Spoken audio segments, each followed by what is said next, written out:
Bonjour, pouvez-vous vous présenter? Je m'appelle Kevin Van Hooser.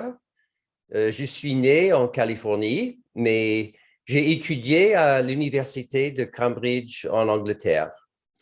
Et j'ai enseigné la théologie à l'Université d'Édimbourg en Écosse pendant 8 ans.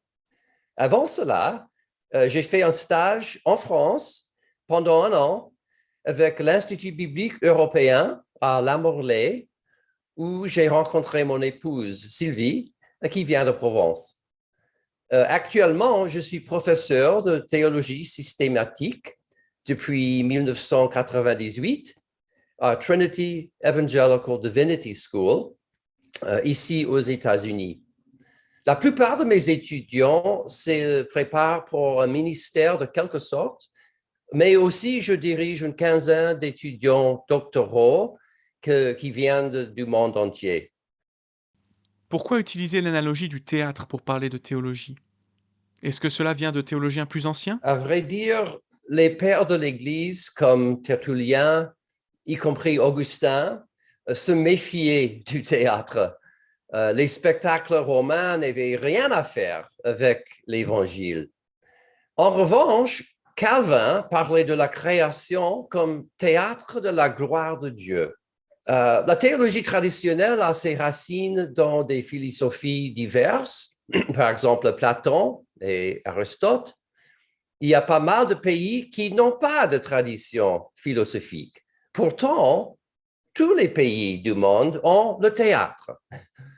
Une autre raison pour retourner au théâtre, c'est que l'essence du christianisme ne s'agit pas d'un système d'idées ni de mœurs. Au contraire, il s'agit d'une série d'actions de Dieu, c'est-à-dire l'action de Dieu sur la scène de l'histoire. L'Évangile est l'histoire de Dieu le Père qui envoie Dieu le Fils, qui envoie Dieu le Saint-Esprit pour créer, ou plutôt renouveler l'humanité en Christ. Pouvez-vous brièvement décrire les différents acteurs de la pièce et les différents actes qui s'y déroulent? Bien sûr.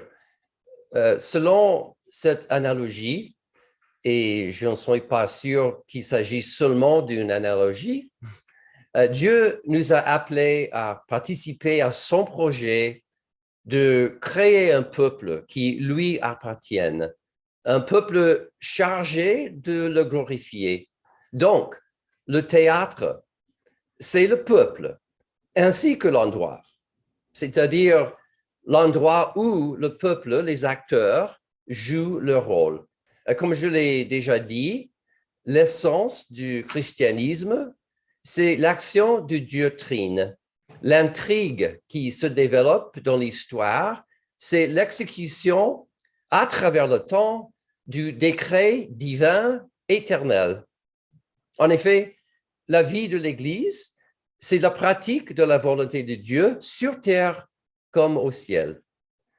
Et c'est le grand privilège et la responsabilité de l'Église d'être la compagnie théâtrale qui représente ensemble la nouvelle vie commune en Christ.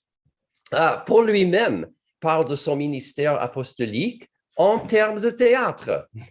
Il dit dans 1 Corinthiens, chapitre 4, verset 9, « Car Dieu, ce me semble, a fait de nous, apôtres, les derniers des hommes, les condamnés à mort en quelque sorte, puisque nous avons été en spectacle au monde. » En grec, c'est théatron to cosmo, aux anges et aux hommes. En quoi la vie chrétienne est-elle théâtrale? Quelle place peut jouer l'improvisation? J'aborde chaque journée en me posant la question, que faut-il que je fasse aujourd'hui pour bien jouer mon rôle en tant que disciple? Le drame de notre vie quotidienne se passe dans nos rencontres avec les autres. Selon ma thèse, les doctrines chrétiennes existent pour aider les disciples à bien jouer leur rôle de manière appropriée à l'intrigue principale. Ce qui est le plus important, c'est d'avoir étudié la parole de Dieu, l'Écriture, le texte biblique que l'on performe. Pour mettre en scène l'Évangile, on doit savoir où l'on se situe dans l'histoire, c'est-à-dire dans l'histoire de Jésus-Christ. Et bien sûr, nous nous trouvons souvent dans des situations au sujet desquelles la Bible ne dit rien.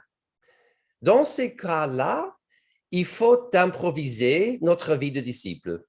Mais il faut bien noter qu'il ne s'agit pas de faire n'importe quoi. En fait, l'improvisation consiste à produire des gestes, des actes et des paroles qui ne sont pas arbitraires, mais tout à fait fidèles au texte biblique, tout en étant sensibles au contexte contemporain. La théologie sert l'Église en aidant les disciples à devenir des personnes qui comprennent ce qu'il faut faire pour représenter la pensée de Christ, partout, tout le temps et avec tout le monde. Pourquoi lire votre ouvrage Le théâtre de la théologie?